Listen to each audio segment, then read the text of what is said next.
This is CGTN, China Global Television Network.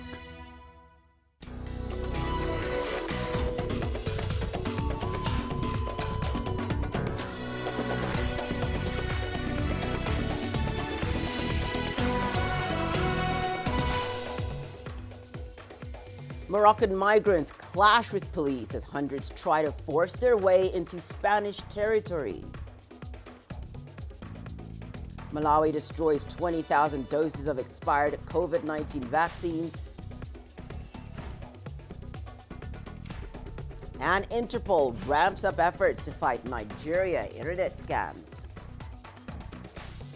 Hello and welcome. You're watching Africa Live. We're coming to you live from Nairobi. I'm Hannah Viviers, and here are more in the headlines coming up. In business news, South Africa's consumer price inflation jumps to a 14-month high. And in your sport, late comeback win sends Patriots to quarterfinals of the ongoing Basketball Africa League.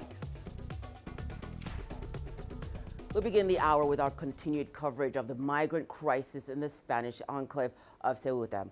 On Wednesday, thousands clashed with Moroccan police in the town of Nidek. The town is near the border with Ceuta. The clashes came as migrants tried to force their way through tightened security. Earlier in the week, around 8,000 migrants crossed into the Spanish territory. The Spanish government deployed troops to Ceuta. Spain says it has returned around 2/3 of the migrants who crossed over. Meanwhile, dozens of migrants climbed a perimeter fence into the port area of the Spanish enclave on Wednesday. They hope to enter mainland Spain from there. More than 8,000 people have crossed over from Morocco into Ceuta since Monday, with Spanish authorities sending more than half of them back. Rahul Pathak reports from Madrid. Spain is struggling to deal with this latest wave of migrants. More than 24 hours after Spain registered the single largest number of arrivals in one day, they continue to cross the border into Ceuta, a Spanish enclave in Morocco. Some estimates suggest up to 8,000 migrants have reached these Spanish beaches by swimming and using inflatables. The influx is straining diplomatic relations. Spain believes the Moroccan government has turned a blind eye following a recent dispute over Western Sahara, a territory occupied by Morocco. Moroccan politicians warned of repercussions after a rebel leader fighting Moroccan rule was admitted to hospital in Spain to be treated for COVID. Now, the crisis has forced the Prime Minister, Pedro Sanchez, to cancel a planned trip to Paris, where he was supposed to attend, of all things, a summit on financial aid to Africa. Instead, he says he's remaining here in Spain to focus on what's going on in Ceuta, promising maximum firmness by the authorities in an effort to restore order in the enclave. The army has been deployed to the border, and we have increased the number of state security forces to 400. We are proceeding with the immediate return of those who have entered illegally. We have already deported nearly 5,000 people to Morocco from those that entered illegally 2 days ago from the autonomous city of Ceuta. Spain did agree a deal back in 2019, which allowed them to return migrants found at sea directly back to Moroccan ports. Closed-door policies by Italy and Malta have increased migration flows towards Spanish shores. Now both Spain and Morocco must look for a quick solution to this current crisis. Rahul Pathak, CGTN, Madrid. In the meantime, Red Cross workers have been treating hundreds of underage migrants working out of a warehouse in Ceuta. The staff are also carrying out COVID-19 tests. Several of the minors were unaccompanied. Spain says some of the arrivals were as young as 7. It's estimated that around 1,500 crossed into Spain via Ceuta border. Well, Ceuta has become a popular transit point for migrants looking to reach Europe, but the sudden influx of migrants took the city by surprise. For migrants and residents of Ceuta alike, the incident has brought the issue of migration to the forefront. Among them is Adam, a 17-year-old Moroccan who was part of the wave of the newly arrived migrants. Actually, I am here in Ceuta. I'm here to survive and to help my family. All my friends are here to help their families and find All work. my friends here. I feel sad, I feel powerless, and I am unhappy about how the government has handled this in every way. Things should have been done better and sooner to avoid all this. Ceuta is recognized as part of a Spanish territory. It is actually on the African mainland. The city of over 80,000 is connected to Spain via ferry services. The ferries regularly cross the Strait of Gibraltar. The area has been under Spanish rule since the 17th century. After gaining independence in 1956, Morocco claimed sovereignty over Ceuta and 5 other territories, but Spain still exercises control there. For years, migrants have reached the cities of Ceuta and Melilla by swimming along the coast or scaling the tall border fence. Over the last few decades, both cities have become a popular route for migrants seeking to enter Europe. In other news making headlines this hour, China and the UN Security Council are calling for urgent international efforts to increase pandemic aid to Africa in the form of more vaccines, funding and technology to fight against COVID-19. Holding the rotating presidency of the UN Security Council from May, China chaired a UNSC open debate on peace and security in Africa via a video link from Beijing. CGTN's Yuhuang Yue reports. Addressing the open debate, UN Secretary-General Antonio Guterres said equitable and sustainable vaccine rollout worldwide is the quickest and best way to fight against the COVID-19 pandemic. However, the lack of sufficient vaccines in Africa has posed great difficulties for the continent. African governments themselves have shown great commitment to fight the pandemic by establishing an African task force for a unified continent-wide approach. However, limited supply and access to vaccines and insufficient support for the pandemic response are now hampering and delaying the recovery. Out of 1.4 billion doses administered around the world today, only 24 million have reached Africa, less than 2%. Guterres called on the international community to remove export restrictions and ramp up local productions of COVID-19 vaccines. Chinese State Councilor and Foreign Minister Wang Yi echoed Guterres' appeals. He said Africa is critical in the world's fight against the pandemic, and the pressing task now is to build a line of defense against the virus there. The international community should support Africa in medical supplies, technology and funds. In particular, the accessibility and affordability of vaccines in Africa need to be ensured through a variety of means, including free assistance, preferential procurement, transfer of technology and cooperative production. One also called on countries to provide vaccines to Africa on an emergency basis if they're capable of doing so. He noted that China has been providing COVID-19 vaccines to over 30 African countries, and about 46 Chinese medical teams have joined the local battle against coronavirus on the continent. Chinese State Councilor and Foreign Minister Wang Yi emphasized during the open debate that China supports the United Nations in continuing to take Africa as a priority in its work and seeks to jointly promote the peaceful development of the African continent. Hong Yue, CGTN, Beijing. The Malawian Health Ministry says it has destroyed close to 20,000 AstraZeneca vaccine doses from the COVAX facility. The vaccines are said to have expired 18 days after arrival in the southern African nation. The Malawian health officials, while incinerating the jab, said it was against government policy to administer expired drugs to citizens. The manufacturers, Serum Institute of India, have declined to comment on the matter. The African Union, however, at the point of donation had said that the vaccines were safe for use until mid-July. The Africa Centers for Disease Control and Prevention Director John Khasong had urged member states not to waste vaccines donated to them.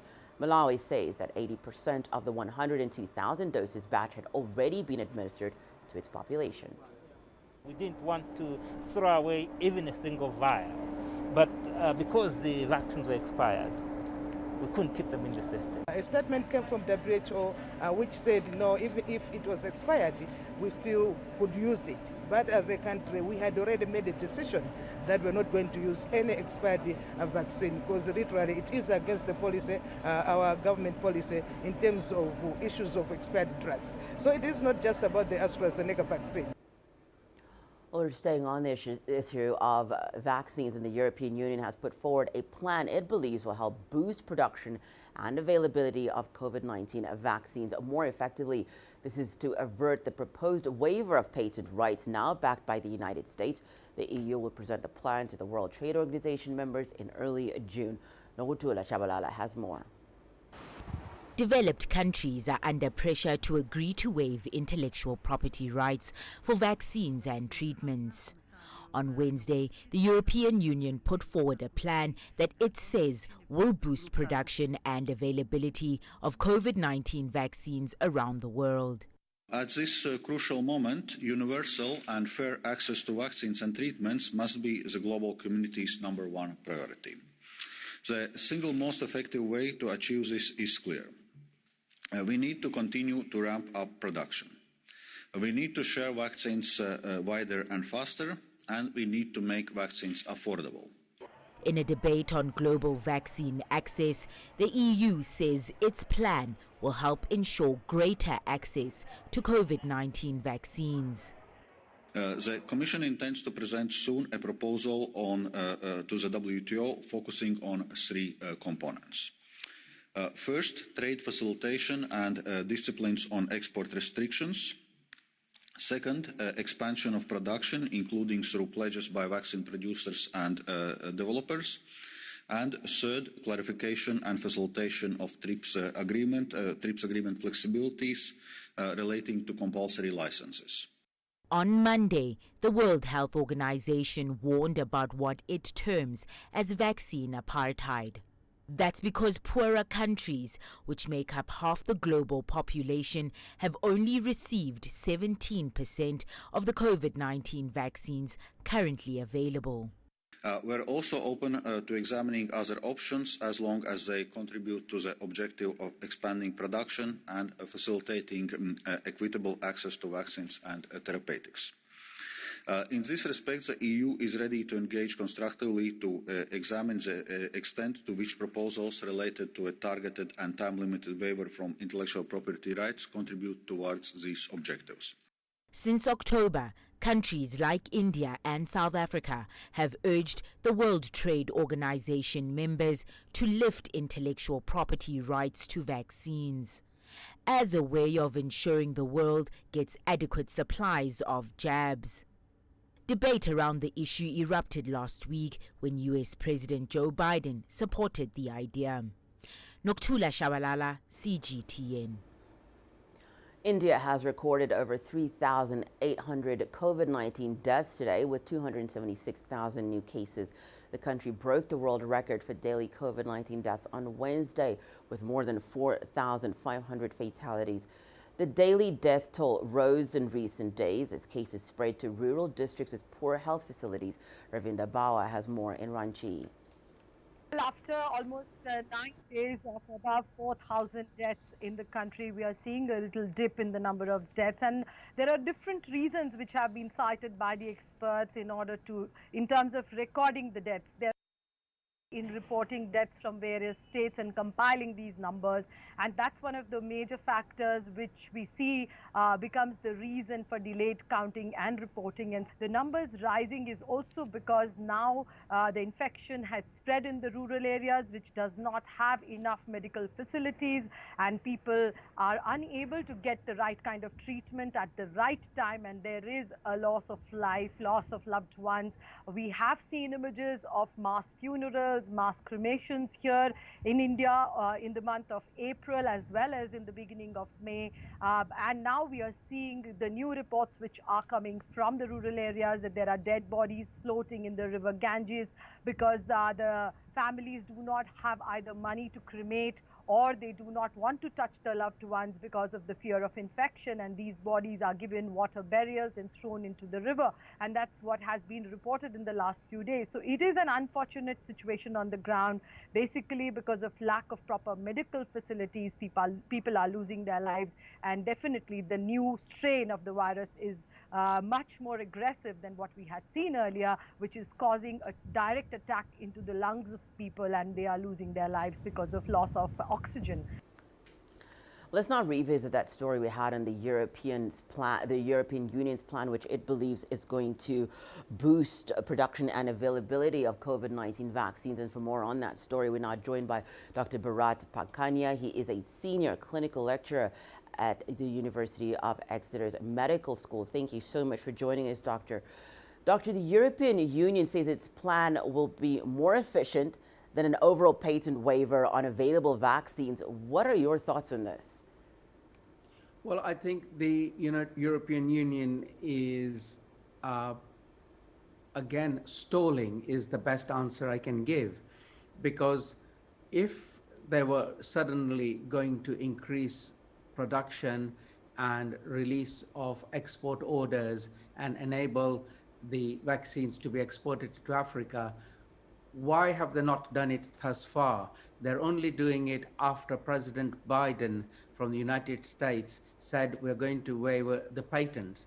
So unfortunately, we see that the pharmaceutical companies that are stationed in the European Union, United Kingdom, have dragged their feet about immunizing the rest of the world. And that's a very unfortunate item to acknowledge. And Doctor, this EU proposal comes at a time when the Africa CDC has been asking African countries to stop over-reliance on the COVAX facility and to look for homegrown solutions right here on the continent. What else can the African continent do to improve the supply of COVID-19 vaccines here? Unfortunately, we're in the middle of a crisis, and therefore it has to be a multifaceted approach, which is continued pressure to the United States, to the European Union, United Kingdom, to enable the export of vaccines in very, very large numbers to Africa and the rest of the world. And then furthermore, for the African nations to learn the lesson. And the lesson to learn is, we are not going to cooperate with you with respect to all your drug trials which you undertake in Africa unless you play fair and square with us, because they do the experiments in Africa, they use Africa as trial places, etc.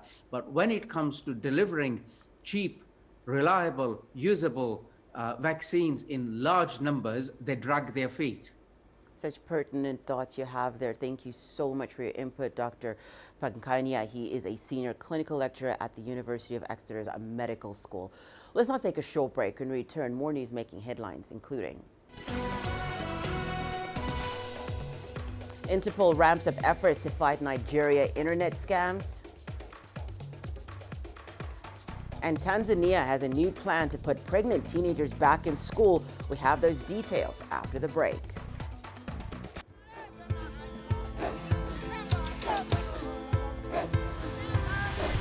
Africa is a continent of diversity, with varied climate and enchanting geography, and a people so distinct, but with a shared enduring spirit. We are at the heart of the continent to bring you the untold stories.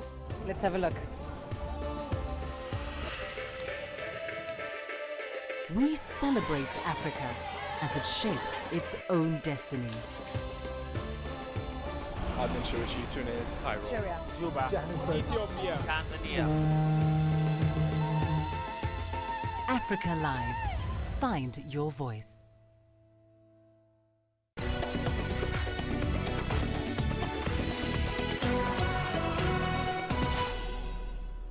Welcome back. You're watching News Making Headlines right here on Africa Live. Well, Israel continues to pound the Gaza Strip with airstrikes as fighting rages on between the two sides. Israeli Prime Minister Benjamin Netanyahu says that forces will continue until security is restored. U.S. President Joe Biden is urging Netanyahu to de-escalate the violence. Stephanie Freed reports from southern Israel. On Wednesday, day 10 of the warring between Gaza and Israel, a number of new developments from Lebanon. 4 rockets were fired onto Israel. 1 was intercepted, 1 fell into an open area, and 2 fell into the sea. Israel retaliated by firing artillery cannons onto a number of targets inside Lebanon. In Gaza, another residential building was toppled by Israel's airstrikes as air, land, and sea strikes continued on Wednesday. Tens of thousands of Gazans have been displaced in the strikes. More than 200 people have been killed, 1,500 wounded. In Israel, mortar and rocket fire also continued on Wednesday. The death toll in Israel stands at 12. Hundreds of people have been wounded. Mediators are working tirelessly to achieve a ceasefire between the sides. Another development on Wednesday, U.S. President Joe Biden, in a phone call with Israel's Prime Minister Benjamin Netanyahu, said he expects a significant de-escalation Wednesday. Hours later, Israel's Prime Minister issued a statement saying he is determined to continue this operation. I greatly appreciate the support of the American president, our friend Joe Biden, for the self-defense of the state of Israel. I'm determined to continue this operation until its aim is met to restore peace and security to you, citizens of Israel. Earlier in the day, Benjamin Netanyahu met with ambassadors and diplomats, briefing them on the current situation, saying there is no stopwatch for the operation. He also intimated further escalation. Also on Wednesday, Palestinian President Mahmoud Abbas accused Israel of war crimes.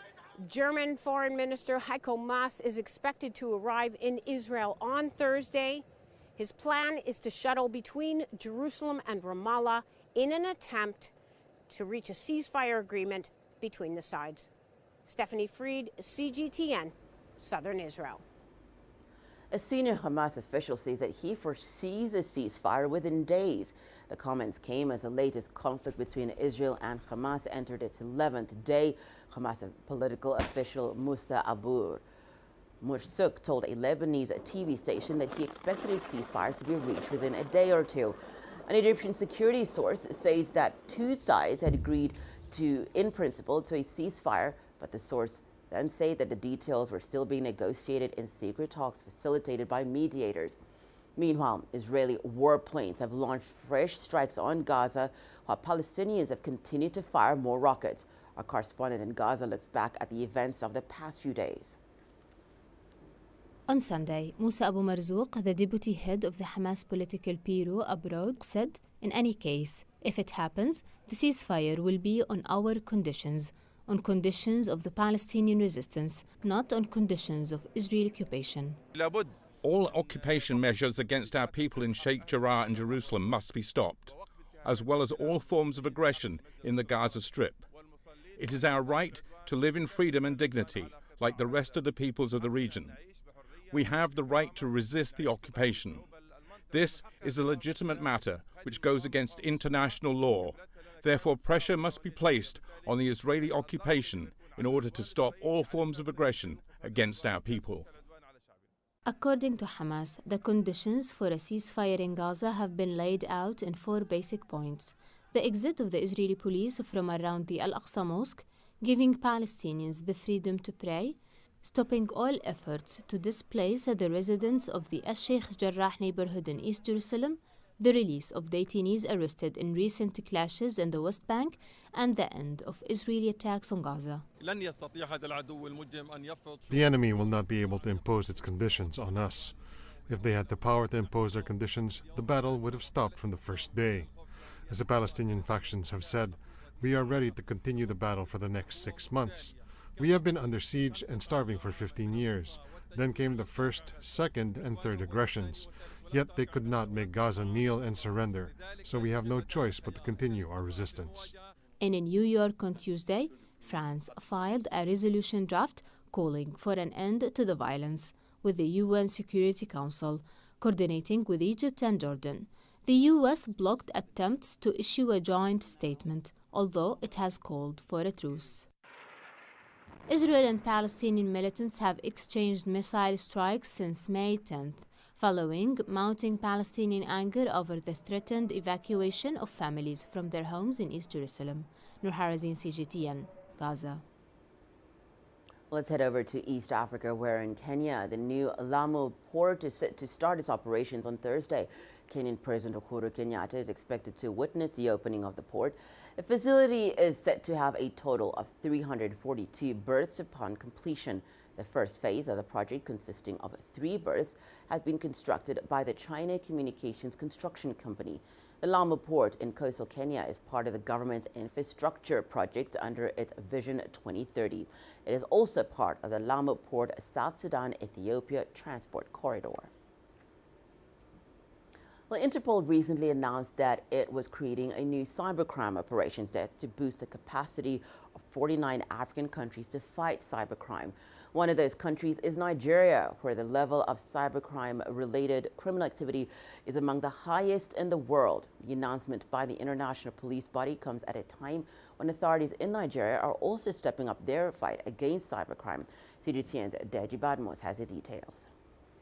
If there's one thing that keeps Nigeria's anti-graft body busier these days, it is internet fraudsters. Hardly does a week goes by without the Economic and Financial Crimes Commission, EFCC, announcing massive arrests. In the last 1 month alone, we have arrested like 300 cyber criminals across the Federation. It is something that I'm particularly worried about. Despite the best efforts of the EFCC, the rate of cybercrime in the country is still on the rise. The number of cyber criminals, locally known as Yahoo Boys, is increasing, and they are becoming more daring in their criminal activities. African security think tank, the Institute for Security Studies, ISS, estimates that commercial banks in Nigeria lost a cumulative $39 million to cybercrime in 2018 alone.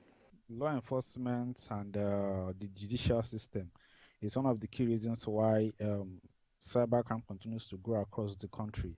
When people commit crime and there are no consequences for the crime, they continue to commit that crime. We are not doing enough when it comes to the legal framework to deal with some of this crime. Nigeria's cybercrime law prescribes a fine of $25,000 or a 5-year jail term for hackers if found guilty. But the country's snail-paced justice system makes justice delivery inefficient. In February this year, the government launched what it calls the National Cybersecurity Policy and Strategy, aimed at strengthening cybersecurity governance and coordination. Experts say Interpol's new cybercrime initiative could serve as an additional boost. This new policy creates a more robust approach where a center can coordinate everything that needs to be done when it comes to cyber infrastructure, cyber security and national infrastructure. So having Interpol here and also working with the government, I think it's a plus for us. And we, like I said, we need every help we can get at this time. The EFCC is at the very heart of Nigeria's fight against cybercrime. And other than arresting and prosecuting cyber criminals, it is also using moral appeal to get young people off cybercrime. As a young man, I'm appealing to all young Nigerians to desist from this, cybercrime activities. It is bringing bad image to our country. It is giving bad name to our country. It is also, chasing away a lot of foreign investment that we need. For now, the appeal to morality doesn't seem to be having the desired effect. The community of cyber criminals in the country is growing. The EFCC certainly has its work cut out. Deji Badmos, CGTN, Lagos, Nigeria. Tanzania's government says that it plans to provide alternative formal education to teenage girls who get pregnant while still at school. This comes at a time when activists have criticized it for a ban that stops pregnant girls from resuming learning in schools, terming the order as discriminatory. The returning students would, however, have to pass a special re-entry exam. CGTN's Daniel Kija has that report. Analia ameachwa na elimu Swahili 4, She is Crying Education Left Her, a song that is a powerful reminder for 18-year-old Martha of how she almost lost her chance at a good life. When she was just 15, she was expelled from a government school after becoming pregnant. The father was an older pupil. He remained in education unpunished. She was given a second chance at Kiwohede Open School, a sanctuary for girls looking for another chance at education in an alternative non-government school setting. She has now been in the top 3 students and dreams to one day become a doctor. Others are forced to go to school by their parents. I'm here because of the pain I went through, because of what happened, what caused me to lose my education. I don't take this second chance for granted. Tanzania has one of the world's highest teen pregnancy rates. About 27% of girls aged between 15 and 19 are pregnant or have already given birth. Justa Mwaituka was affectionately christened Mama J by the girl she has saved from abuse and exploitation. She is a Tanzanian nurse, social activist, and child's rights advocate and founder of Kiwohede. For over 20 years, she has worked to protect Tanzanian girls from sexual abuse and lack of education, which often forces many girls to exchange sex for school fees, food, and shelter. She says the widely practiced ban on pregnant girls from accessing school is illegal. The education law didn't say anything about expelling a girl when she's pregnant. So what I'm saying, because of the traditions and norms, the schools, they could expel a girl. The teachers at the school, they could expel a girl because that's how we were brought up. Now, the minister in charge says the government has set procedures to enable pregnant girls to continue with their studies. For instance, if she does her exam through this informal pathway and passes her, say, Form 4 exams, she will get the same opportunity like those who stayed in school through the formal sector. She stands a chance to get into any formal government school, depending on her grades. The government says it has successfully managed to meet the criteria that enabled it to get an international loan for a major renovation of schools in various parts of the country. The Tanzanian government says it will focus on building boarding schools for girls. The funding for the project is part of a $500 million education loan from the World Bank. Each school will accommodate 1,000 students. Details on how the re-entry program will work are being worked on by the Education Ministry. But people like Martha and Mama J see this as a step in the right direction. A second chance at education should help girls become more economically stable, make more informed decisions, and create a better future for generations to come. Daniel Kijo, CGTN, Dar es Salaam.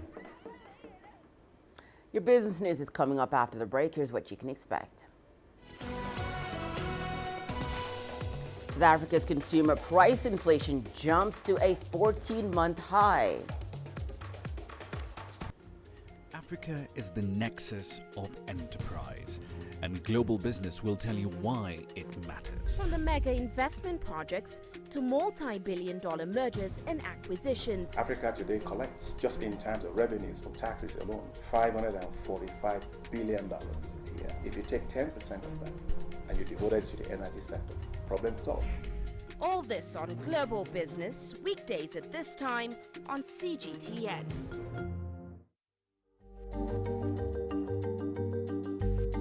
Africa Live. Find your voice.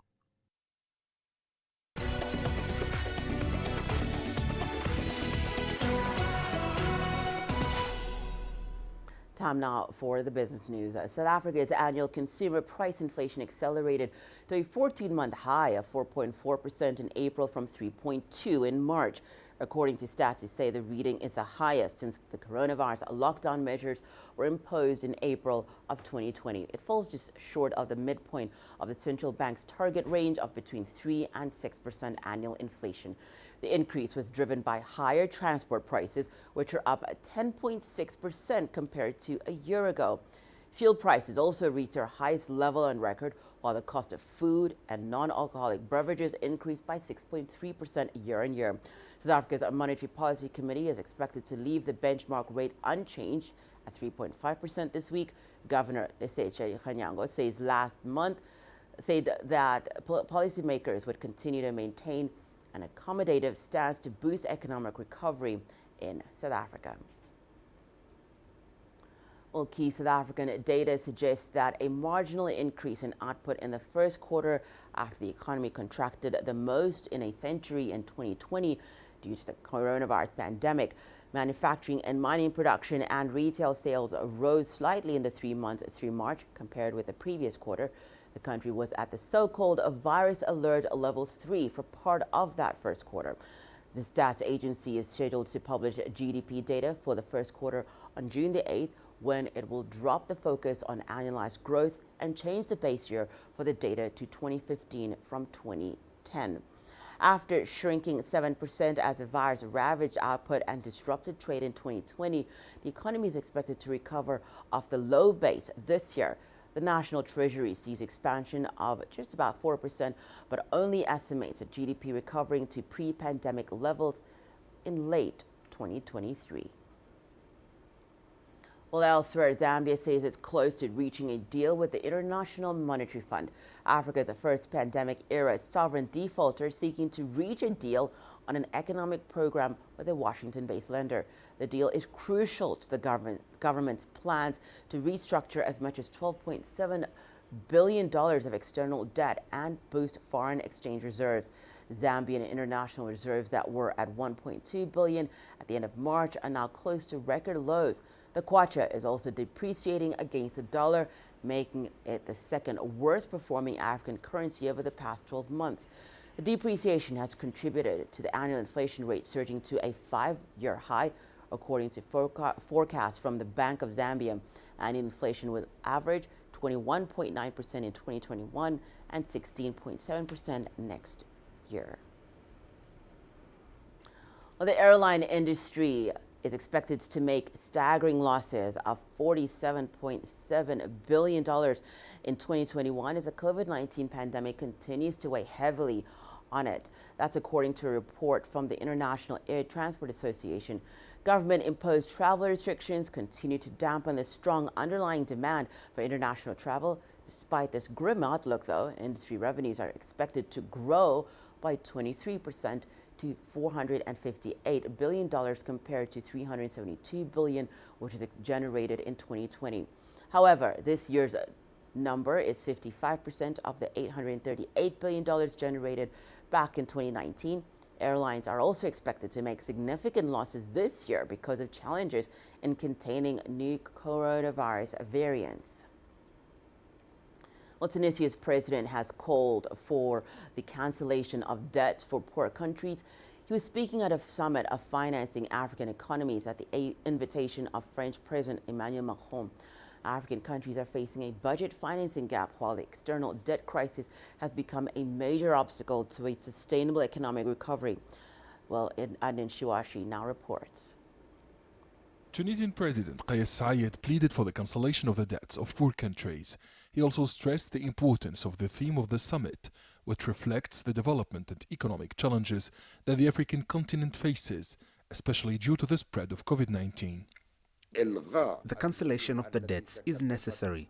African countries are facing a budget financing gap, while the external debt crisis has become a major obstacle to sustainable economic recovery. The Tunisian head of state announced his country's endorsement of international and regional calls to lift the ban on patents for COVID-19 vaccines. Kais Saied said this move is likely to help all people and countries benefit from these vaccines. The COVID-19 pandemic shows that Africa is still neglected. Over 1 billion people got inoculated in the world, especially in the north, while only some 20 million vaccines were administered in the impoverished African nations. President Saied met with the President of the Democratic Republic of Congo, who is also the African Union Chair, Félix Tshisekedi. He also discussed African economic cooperation with his Senegalese counterpart, Macky Sall. The meetings were held in Paris on the fringes of the participation in the summit on the financing of African economies. The continent needs different means of financing and loans, which you can repay over long periods, instead of commercial credits with extreme conditions which hinder our development. French President Emmanuel Macron said his country hopes to reach a political agreement by the G7 and G20 meetings to allow Africa to benefit from nearly $100 billion during the next allocation of special drawing rights of the IMF, while only $33 billion of these reserves are allocated to the continent. According to the IMF, the economic shock in Africa was felt more dramatically than elsewhere, since the African economy is highly dependent on foreign trade. Experts say Africa's financing needs are estimated at $400 billion. Adnan Shawishi, CGTN, Tunis. South African petrochemicals giant SASOL has agreed to sell a 30% stake in a natural gas pipeline running from Mozambique to South Africa for about $361 million, and that's to help it offset its debt. As CGTN Sumitra Naidu reports, the deal is part of an accelerated asset sale program that has helped the company reduce borrowings that ballooned amid cost overruns at a giant U.S. chemicals project. SASOL's 30% stake in the South Africa-Mozambique gas pipeline will net $361 million once sold. The sale is part of a program to reduce debt after a tumultuous year in which COVID devastated economies and the oil price plummeted. SASOL will retain 20% of the natural gas pipeline. These decisions are not about 6 months and 12 months and 24 months. These decisions are about structural trends. Owners of these assets need to re-strategize, restructure the bundle of assets to make sure that the good assets and the bad assets are separated, and so that the weaker assets do not dilute the value of the stronger assets. And it's really this process that globally is at play. SASOL posted a $5.5 billion loss last year, largely as a result of a massive drop in oil prices and cost overruns at a chemical project in the U.S. After spending over $12.6 billion on the Lake Charles chemical project, SASOL sold off 50% for $2 billion as part of a joint venture, and it abandoned plans to build a gas-to-liquids plant.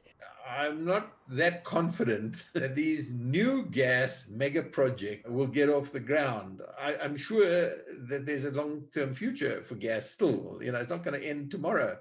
But there are existing gas fields all around the world, and the demand for gas, I believe, in the next decades is going to reduce and can be adequately met by the existing gas resources, as opposed to building massive new gas supply.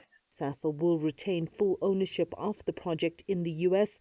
It will also continue to manage the gas pipeline to South Africa with the ROMPCO, the Republic of Mozambique pipeline company. It still has a few more assets to sell off in order to raise at least $6 billion to clear some debt. Reatile Group and African Infrastructure Investment Managers, a subsidiary of Old Mutual, are purchasing the 30% stake from SASOL. The sale, though, will be subject to approval from South Africa's competition body. Sumitra Naidu, CGTN, Johannesburg, South Africa. Well, South Africa currently has 11 special economic zones scattered across the country. However, their capacity to make a difference to the country's economic growth prospects have not matched expectations. Angela Coppola explores why. The government has spent 20 years developing and implementing their special economic zone strategy. The problem with it is that they have chosen the wrong model of SEZs. Instead of using them as a labor-intensive, export-oriented industrialization tool, they've used them as a regional development tool on capital-intensive industries where South Africa does not have a competitive advantage. At the moment, South Africa's current proclaimed zones are very similar to the rest of the economy. Essentially, there are publicly financed industrial parks with some subsidized infrastructure and factory or office space. Employment was one of the key drivers of the policy intervention. It hasn't succeeded. It's estimated that no more than 10,000 people are employed in those 11 zones. The proposal by the Centre for Development and Enterprise, the CDE, aims to change that. The focus that the government of South Africa should have is labor-intensive industries with minimum amount of capital investment by government in, very expensive, sophisticated zones. It doesn't make sense. What is needed is to give massive amount of jobs to people who don't have jobs. And in essence, the CDE proposal is that. The proposal calls for an experiment, focused attention on one special economic zone, and that's the Kruger zone in the Eastern Cape.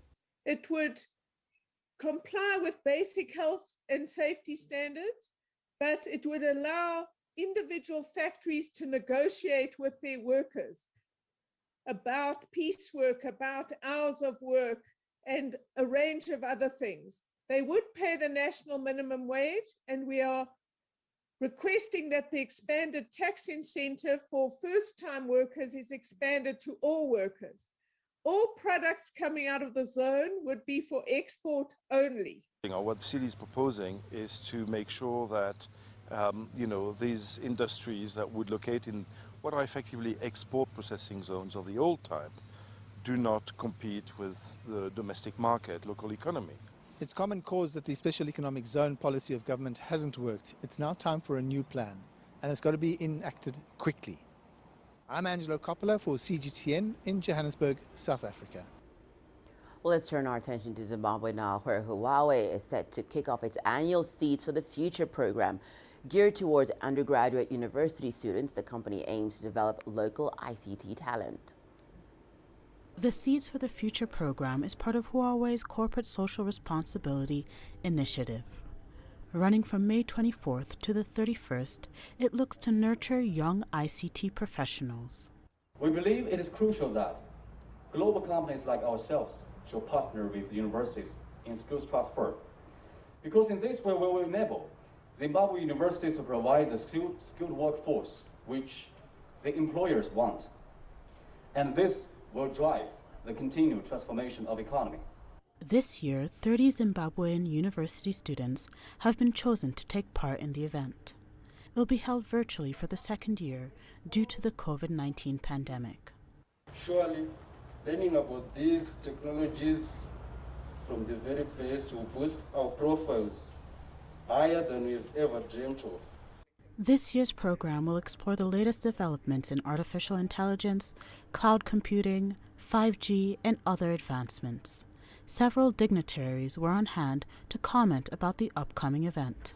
ICT improves engagement and knowledge retention, so we need the ability to produce and use information effectively. However, in many of our academic programs, there's a gap between the knowledge learned in the classroom and the skills that are necessary in the real world.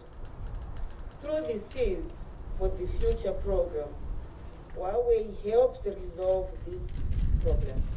Over the past decade, the local Chinese community and Chinese trade partners have built a strong bond with ordinary Zimbabweans. While the economic benefits of jobs and value addition they bring to this country is important, I believe the amity and goodwill they have created is even more significant. This is the foundation for an everlasting friendship between China and Zimbabwe. This event is part of Huawei's broader work in helping build Zimbabwe's ICT sector. It has also partnered with several universities to teach courses in areas like cloud computing, AI, and other subjects. Astatal, CGTN. Some sport action after the break. Here's what's coming up.